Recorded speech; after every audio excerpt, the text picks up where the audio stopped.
Ķekavas sākuma skolas topošajā sporta kompleksā būvnieki rosās jau kopš pagājušā gada pavasara, un sporta zālē jau pēc pāris nedēļām sākšoties aprīkojumu uzstādīšana. Spēlēt šeit varēšot gan basketbolu, gan volejbolu, gan florbolu. Turklāt zāle projektēta tā, lai atbilstu arī sacensību rīkošanai.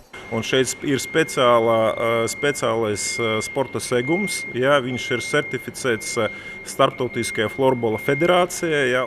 Šajā pašā korpusā top arī 2 peldbaseini – mazais, kas paredzēts skolēnu peldēt apmācībai, un lielais, kas būs aprīkots ar augstas kvalitātes tablo, kā arī LED apgaismojumu, kas būšot piemērots arī sacensību filmēšanai. Abos baseinos būšot arī īpaša ūdens filtrēšanas sistēma. Ja ir izmantots kvarca smilts, tad faktiski tur, man liekas, ka katru gadu tur jāveic smilša, nomaiņu.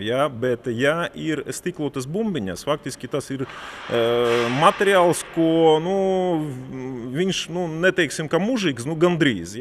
Modernie papildinājumi, kas sākotnējā projektā nemaz nebija paredzēti, projekta būvniecības summu sadārdzinās par nepilniem 350 000 eiro. Mājdomas sēdes lēmums paredz, ka finansējums šim mērķim jāparedz nākamā gada budžetā un ar būvnieku jānorēķinās līdz 2018. gada februārim. Mēs gribam dabūt priekš mums tādu modeli, kas būs aktuāls vēl nākamos tuvākos 10 gadus.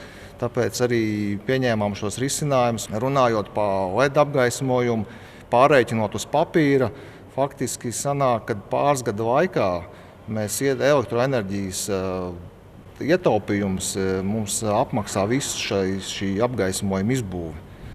Sākuma skolas 3. kārtas būvniecību, kuras izmaksas pārsniegs 10 miljonus eiro, plānots pabeigt līdz septembrim. Tomēr modernā sporta būve neatrisina jautājumu par mācību vietu trūkumu skolēniem, kas jau 2018. gadā īpaši aktuāls būs pamatskolas posmā.